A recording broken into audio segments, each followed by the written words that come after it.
Presidente do Senado, Davi Alcolumbre, participa de nova reunião com governadores, mas estados e municípios ficam fora da reforma da Previdência na Comissão Especial da Câmara.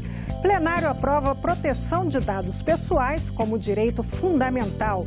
E CPI de Brumadinho aprova indiciamento de 14 pessoas por homicídio doloso. Destaques desta edição do Senado Notícias.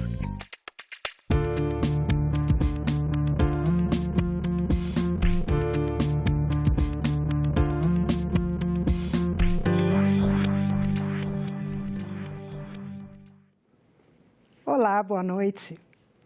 A leitura da complementação de voto da reforma da Previdência na Comissão Especial da Câmara dos Deputados fez com que governadores de vários estados viessem a Brasília para negociações. No texto original encaminhado pelo governo, estados e municípios estavam incluídos na reforma, mas foram retirados do parecer apresentado pelo relator da proposta, deputado Samuel Moreira. O dia foi agitado. Na tentativa de costurar um acordo, governadores de 6 estados estiveram em Brasília. E amanhã foi de reuniões na residência oficial do presidente da Câmara dos Deputados, Rodrigo Maia. O encontro contou com o presidente do Senado, Davi Alcolumbre, representantes da Paraíba, Ceará, Espírito Santo, Alagoas, Piauí e Goiás e o presidente do Supremo Tribunal Federal, Dias Toffoli. O esforço dos governadores era o de incluir estados e municípios na reforma da Previdência. Algumas lideranças que acham muito mais fácil, ou que acham mais fácil, não muito mais fácil, acham mais fácil ou menos difícil votar no plenário da Câmara, porque já tem uma posição muito consolidada na comissão especial. Mas, de qualquer maneira, o presidente da Câmara está consultando os líderes para que possa tomar uma decisão. Caso os líderes não aceitem votar e incluir os estados e os municípios na comissão, esse tema será levado naturalmente ao plenário, ao plenário da Câmara. Queremos agora aguardar a decisão dos líderes. Os líderes vão ter que tomar uma decisão. Aceitam ou não aceitam incluir estados, municípios, junto com a União e o setor privado, na reforma. Então, o que eu posso aqui afirmar categoricamente é que essa é a decisão. Além da inclusão de estados e municípios, os governadores também pediram medidas que aumentem a receita e a criação de um fundo de compensação. Mas, até o final do dia, a previsão era de que estados e municípios ficariam de fora do relatório. Há um sentimento que, nesse momento, na comissão especial, não deverá ser incluído os governadores no relatório do deputado Samuel, que deve estar sendo lido agora. A votação vai ser amanhã, mas o esforço deles será no sentido de apoiar a reforma integralmente, com a inclusão dos estados e municípios no plenário, ajudando na conquista dos votos para nós aprovarmos a reforma da Previdência, a nova Previdência, e fazermos ela de uma maneira nacional. E quem acompanhou a leitura do parecer na Câmara dos Deputados foi a repórter Isabela Dutra, que tem as informações. Boa noite, Isabela. Boa noite, Eni. Boa noite a todos. O relator da reforma da Previdência na Comissão Especial da Câmara, deputado Samuel Moreira, apresentou hoje o novo relatório dele. Ele terminou a leitura agora há pouco, ele apresentou esse novo relatório e ele fez várias mudanças, mas realmente ele deixou de fora os servidores estaduais e municipais porque não houve acordo, como a gente viu na reportagem agora há pouco. Entre as mudanças que ele propõe diminuir, reduzir a idade mínima de aposentadoria das professoras da rede pública de ensino que entraram até dezembro de 2013. Ele reduz de 60 para 57 anos. Ele mantém na Constituição a previsão de idade mínima de aposentadoria para os servidores públicos federais, para homens 65 anos, para mulheres 62 anos. E ele colocou de novo no texto a possibilidade de cobrança de contribuições extraordinárias de servidores na ativa, aposentados e pensionistas, no caso de algum déficit. Eni, o relatório foi só, o que ele chamou de voto complementar, de complemento de voto, foi só lido hoje. Ele não foi votado ainda. É isso aí, Eni, com você. Muito obrigada, Isabela, pelas informações.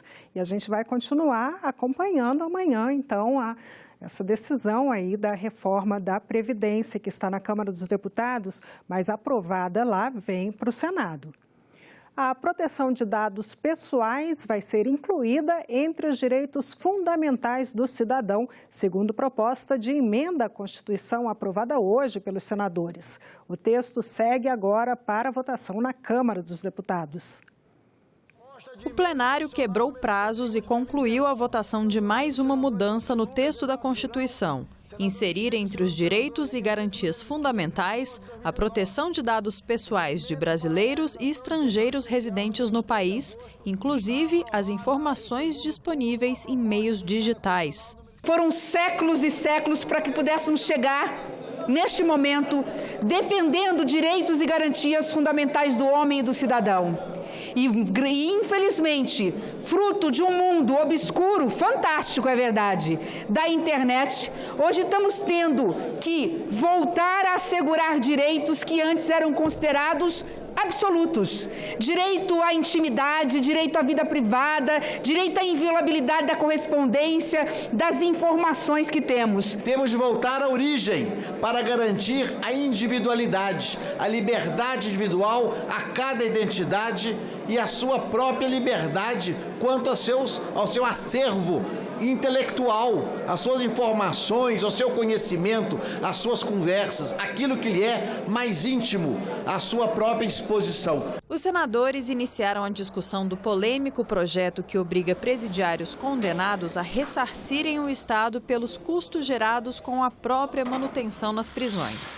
A Lei de Execuções Penais já determina essa indenização quando possível, mas pela nova proposta, a compensação das despesas se torna impositiva. O texto também prevê que até 1/4 da remuneração recebida pelo trabalho do preso possa ser usado caso ele não possua recursos próprios para o pagamento dos custos, mas ele ficaria isento quando o valor estimado do seu trabalho não for suficiente para o pagamento. Depois de um pedido do líder do PT, a proposta foi retirada de pauta. Primeiro, nós retiramos a possibilidade disso ser aplicável ao preso provisório, porque no caso do preso provisório, ainda que ele venha posteriormente a ser efetivamente condenado, aquele período anterior, ele na nossa proposição seria de que não houvesse essa necessidade de estabelecer esse pagamento. A outra coisa relevante é que nós dessemos absoluta e total prioridade, primeiro, ao ressarcimento aos danos causados pelo crime. Essa devia ser a prioridade. A vítima deve ser prioritária do ponto de vista de receber algum tipo de reparação. Segundo, viria a garantia da assistência à família do preso. Não é o preso para ele lanchar, nem para ele fazer nada, é para a família, para que ela possa sobreviver. E, finalmente, é que nós entraríamos na obrigatoriedade de pagar, desde que o Estado garantisse a oferta do trabalho para essas pessoas. O plenário aprovou também um projeto que inclui nos censos demográficos a obtenção de informações sobre o autismo. O texto segue para a sanção presidencial. O Senado inaugurou nesta terça-feira 2 vagas com pontos de recarga para carros elétricos, mais uma iniciativa de preservação ao meio ambiente. A partir de agora, funcionários do Senado Federal vão poder recarregar gratuitamente carros elétricos ou híbridos em 2 pontos de recarga, localizados no estacionamento do órgão. Uma ação que busca incentivar a sustentabilidade e diminuir a poluição do ar. O senador Sérgio Petecão elogiou a iniciativa. Nós estamos aqui fazendo história, né? O Senado dá o pontapé inicial. Eu acho que esse trabalho que está sendo feito aqui pela doutora Ilana, pelo Tiago, né, a primeira secretaria como um todo, empenhado de sair do discurso, porque se fala muito na energia alternativa, se fala muito em preservação do meio ambiente, mas às vezes fica só naqueles discursos, naqueles grandes discursos. E aqui é um projeto simples, E eu diria a você que nós precisamos dar o bom exemplo, o Senado precisa dar bom exemplo. Nós queremos trabalhar, na verdade, incentivar para que a realidade do carro elétrico e do carro híbrido deixe de ser algo que não está na nossa realidade e se torne. Isso aqui é um estímulo para que as pessoas estejam cientes que, se tiverem esse tipo de automóvel, poderão abastecer aqui, e também uma divulgação de como é economicamente viável, como é uma alternativa mais ambientalmente correto, e nós estamos dentro desse movimento. Uma fábrica onde todos trocam opiniões e realizam as tarefas em perfeita sintonia. A produtividade da indústria do século XXI é o tema da reportagem de hoje sobre o futuro do trabalho.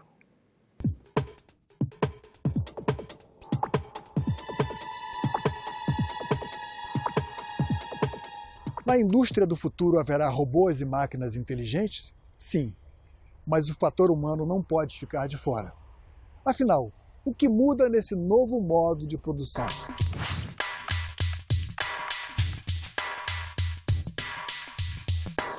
Então, aqui, olha, eu tenho o operador, a operação que ele está fazendo, a fábrica que está trabalhando, o código da operação, a máquina, o operador e que fase que ele está da produção. Informações compartilhadas em todos os níveis, do chão da fábrica à diretoria. Você vai ter menos hierarquia e menos capatazia e mais a necessidade de ser capaz de processar e analisar informações e trabalho cooperativo. Com os processos informatizados desde 1996, esta empresa se adequou aos fundamentos da indústria 4.0. Os softwares aqui adotados permitem otimizar a demanda de matéria-prima, material de consumo, reciclagem de insumos, enfim, todas as etapas com economia de custos e planejamento imprescindíveis em tempos de crise. É assim que o metal que chega em enormes bobinas é cortado, moldado e se transforma, seguindo o desenho de engenheiros e arquitetos para a satisfação dos clientes. Um trabalho que é produto das habilidades desenvolvidas aqui. O mais importante para o trabalhador do futuro, eu acho que são habilidades e desejos. O desejo é o desejo de querer, é o desejo de querer estar integrado. E o habilidades é a habilidade de ter o senso crítico. É isso que nós temos que desenvolver nos mais jovens e manter e desenvolver também nos mais antigos. Você pode rever este e todos os vídeos da série sobre o futuro do trabalho no canal da TV Senado no YouTube. Até a próxima!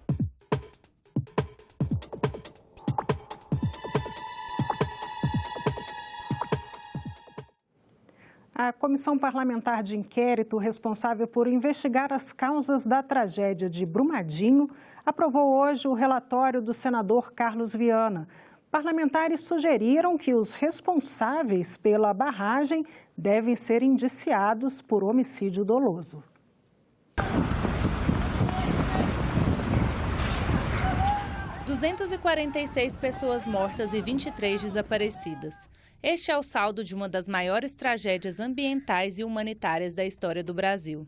Passados 5 meses desde o rompimento da barragem da Mina do Córrego do Feijão, em Brumadinho, a Comissão Parlamentar de Inquérito instalada no Senado para investigar as causas do desastre aprovou o relatório do senador Carlos Viana. No texto, ele sugere o indiciamento de 12 funcionários da Vale, entre eles o ex-presidente da companhia, Fábio Schwartzman. Viana também propõe o indiciamento de 2 funcionários da Tuvisud, empresa alemã responsável pela auditoria da área. Várias ações poderiam e deveriam ter sido tomadas para evitar o resultado, mas não foram, como a construção da berma de reforço, a construção dos postes de rebaixamento, a evitação dos gatilhos, como as detonações, o acionamento do plano de emergência e a evacuação, retirada da estrutura administrativa da empresa do local, a adoção pela empresa de uma curva de tolerância ao risco, etc. Os parlamentares que estavam presentes defenderam que os dirigentes da Vale devem ser indiciados por homicídio doloso, ou seja, que os responsáveis pela barragem assumiram o risco de matar quando não tomaram medidas para evitar o rompimento. Houve opção deliberada por uma conduta da qual se sabia ou vislumbrava o resultado que viria a ocorrer em janeiro de 2019. Poderia ter sido tentada uma solução intermediária, na qual a segurança das barragens fosse minimamente considerada. Eu peço homicídio doloso, repito, porque eu sonho ver muita gente da assassina Vale na cadeia. Ficou claro que as pessoas sabiam que estava prestes a acontecer aquele desastre, mas assumiram o risco que esse desastre acontecesse. Não há dúvida alguma que houve culpa, talvez dolo, isso vai ter que ser provado no processo, comprovado, mas as pessoas envolvidas na morte, quase 300 pessoas, terão de responder por isso, não só na esfera penal, respondendo com a sua liberdade, mas também na esfera civil. O relator acatou as sugestões dos senadores e incluiu no texto o indiciamento por dolo eventual. A mudança de culposo para doloso muda apenas a dosagem da pena no caso de condenação. O crime de homicídio, ele continua sendo grave de qualquer maneira. Mas com o dolo eventual sendo aceito pela justiça, as penas já começam a partir de 6 anos dentro de um homicídio que nós entendemos como um dos piores crimes que nós tivemos hoje no Brasil. E o relator da CPI de Brumadinho, o senador Carlos Viana, é o nosso entrevistado de hoje. Ele conversa com a jornalista Renata de Paula e dá mais informações sobre o relatório final da CPI, que aponta a responsabilidade da Vale na tragédia. Olá! O relatório final da CPI de Brumadinho foi aprovado e nós vamos conversar sobre o assunto com o senador Carlos Viana, do PSD de Minas Gerais, relator da CPI. Seja bem-vindo, senador. Muito obrigado. Obrigado. Um abraço a todas que nos assistem e a todos também. Senador, o relatório pede o indiciamento de 14 pessoas físicas mais 2 pessoas jurídicas, né? Entre elas os executivos da Vale e as empresas. Qual o senhor acredita que foi o papel, a responsabilidade dessas pessoas na tragédia? Bem, em primeiro lugar, nós procuramos identificar dentro da legislação brasileira os crimes que mais se aplicavam àquela questão, ao desastre de Brumadinho. E entendemos ali, já pela experiência que nós temos da legislação, a questão do crime ambiental com lesão corporal, porque morreu gente.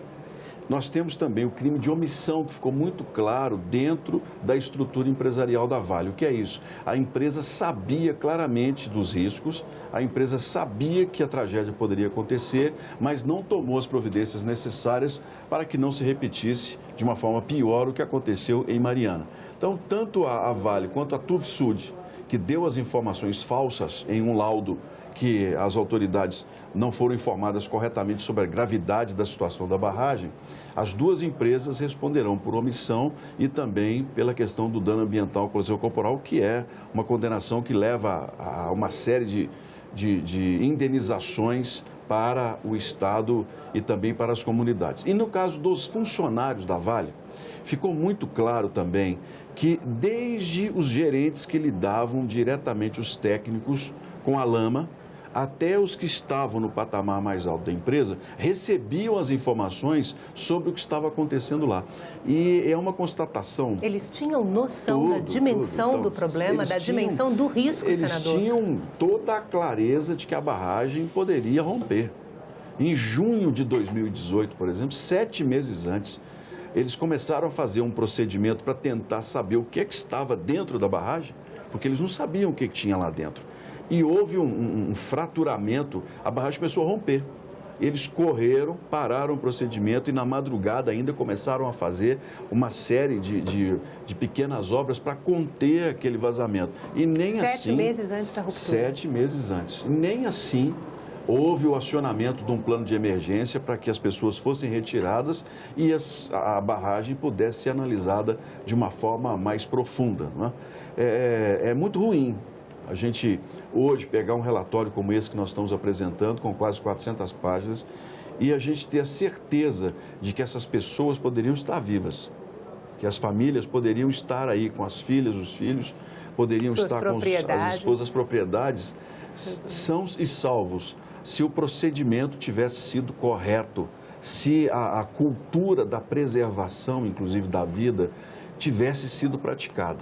É algo, mas agora, já que nós tivemos esse crime, buscar na justiça as reparações e também as condenações. E nós temos 14, entre o ex-presidente, os diretores, até os técnicos, todos eles, ao nosso ver, envolvidos com essa questão da barragem com rompimento, e nós pedimos o indiciamento, inicialmente por homicídio culposo, mas entenderam os senadores, em maioria, que nós deveríamos trabalhar com a proposta de homicídio por dolo eventual, ou seja, assumiram o risco de cometerem um crime e não tomaram providências para evitar. Mas não é o que o senhor acredita, não, né? O senhor acredita que é um caso de homicídio culposo. Porque eu fui um voto vencido, mas por que isso?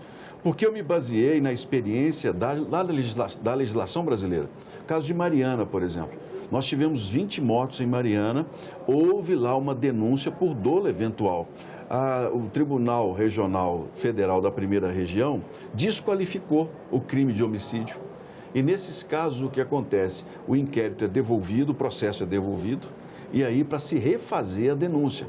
Nisso você leva 1, 2, 3 anos para poder dar uma resposta às famílias. A nosso ver, inclusive com toda a assessoria do Senado, não foram poucas pessoas, o crime por homicídio culposo era do qual não se tinha dúvida nenhuma sobre a responsabilidade das pessoas. O dolo eventual... E geraria punição, né? Geraria de uma maneira ou de outra, porque é homicídio.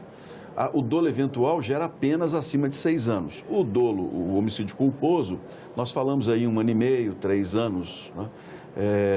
Mas para os primários, no caso, por exemplo, do dolo eventual, a punição de reclusão pode até nem existir, né? Dependendo do entendimento do juiz. Mas o mais importante é que nós estamos dando uma resposta à sociedade.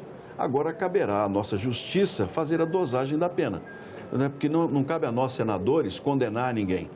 A nossa proposta era investigar e dizer o que aconteceu na barragem para que a situação não ficasse mais uma vez com aquela sensação de impunidade. O Ministério Público de Minas Gerais tem uma força-tarefa também investigando o rompimento da barragem. O procurador do Estado esteve na CPI, né? E como é que foi a parceria entre a CPI e o Ministério Público de Minas? Porque esse resultado é encaminhado para o Ministério Público para que seja feita a denúncia, não é isso? É uma boa pergunta. Eu preciso aqui fazer um elogio aos promotores de Minas Gerais, ao Procurador-Geral de Justiça, Antônio Sérgio Toné, foi um grande colaborador. Preciso agradecer, em nome do Senado, à Polícia Federal, à Procuradoria da República, ao Tribunal de Contas da União, à Receita Federal, que todas disponibilizaram membros para que a gente pudesse trabalhar esse relatório aqui na própria casa, os consultores do Senado e a minha equipe, que trabalhou incessantemente nesse resultado. E nós lá em Minas Gerais, agora, nós vamos entregar à Força Tarefa o resultado da nossa investigação. Posso adiantar que boa parte, inclusive, do que nós já colhemos aqui, já foi entregue e está embasando o inquérito da Polícia Federal. Houve troca de informações, né, senador? Nós recebemos 15 mil páginas de provas compartilhadas. 15 mil foram analisadas, fora as horas de filmagem nas quais nós podemos observar toda a movimentação no entorno da barragem. Então, esse trabalho conjunto, ele foi muito importante no resultado final do nosso relatório. O relatório, ele recomenda a aprovação de projetos que podem prevenir novas tragédias similares, né? O que muda em relação à lei de crimes ambientais? O que o senhor acredita que deve mudar em relação à lei de crimes ambientais? É bom a gente deixar claro para as pessoas, eu sou muito objetivo, muito realista. Nós estamos fazendo propostas. Isso não significa que amanhã elas serão colocadas em validade. O que eu não posso fazer, e também a CPI não fez, é se omitir. Não há da nossa parte omissão em relação ao que precisa ser feito. Quais são os pontos principais? Vamos raciocinar. Fim das barragens de rejeito. Nossa paciência com barragens de rejeito esgotou. O brasileiro quer dormir em paz, o mineiro quer dormir em paz. Nós queremos a mineração, mas não queremos a mineração fazendo barragens gigantescas de 85 metros e as pessoas sendo acordadas de madrugada com sirene para sair de casa.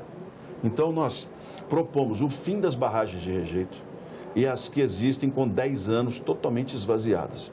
Nós propomos que uma pessoa que seja retirada de casa por problema de barragem depois de 30 dias tenha direito à indenização, se ela quiser, da propriedade. Ou seja, ela não vai ficar lá como estão os moradores de Barão de Cocais, 2, 3, 4 meses à espera do rompimento da barragem. Morando em hotel, de aluguel, essas pessoas têm casa.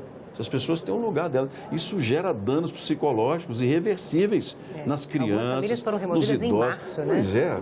Então, tirou 30 dias, as pessoas têm direito à indenização, têm que pagar para elas recomeçarem a vida delas. São pontos importantes. A questão dos crimes ambientais. Nós estamos começando a definir claramente multas de 1 bilhão, multa. Porque a gente fala muitas vezes indenização e multa de até 10, mas cada multa poderá chegar a 1 bilhão de reais. Nós temos 63 tipos de multas diferentes. Então, por aí, a gente já dá ao ente fiscalizador a possibilidade de agir com muita firmeza em várias questões. Nós estamos trabalhando com o princípio também do chamado ecocídio.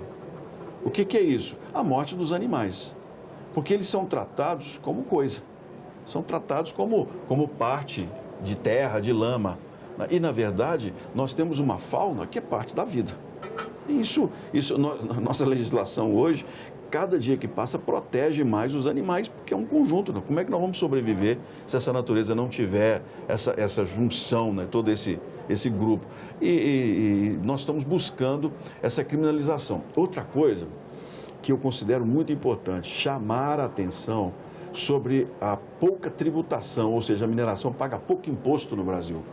3,5% de CEFEM, Contribuição Financeira de Exploração Mineral, é pouco diante do estrago que eles deixam para trás. Porque você leva a riqueza embora e deixa o buraco. Na maioria das vezes, as comunidades ficam empobrecidas, as cidades incham, ficam cheias, vem muita gente atrás da mineração. Você tem estradas que ficam estragadas, você tem uma cidade que perde uma estrutura completa quando acaba o minério. Nós precisamos começar a pensar que parte dessa riqueza tem que ser deixada para trás para poder gerar um bem-estar maior para a população. O que nós propusemos? Nós estamos propondo trazer para a mineração um conceito que já existe na lei do royalties do petróleo. Chama-se contribuição especial. O que é isso? Quanto mais rica for a jazida, mais ela paga. Porque nós temos mineradoras que trabalham com minério de baixa qualidade. Se você tributar da mesma maneira que uma jazida muito rica, está sendo injusto. Então, a Receita Federal, inclusive, foi quem colaborou conosco nesse sentido. Nós estamos propondo essa contribuição especial. Então, até 40% do lucro líquido. Jazidas como Carajás, jazidas como as novas do Pará, que é a nova fronteira do minério, contribuiriam muito mais para o bem-estar nosso do que contribuíram as jazidas de Minas, que já estão no final. Senador, muito obrigada pela entrevista. Um prazer. A gente conversou com o senador Obrigado. Carlos Viana, do PSD de Minas Gerais. E nós ficamos por aqui. Você pode rever as reportagens desta edição na nossa página na internet, senado.leg.br/TV. Muito obrigada pela companhia. Continue sintonizado aqui na TV Senado.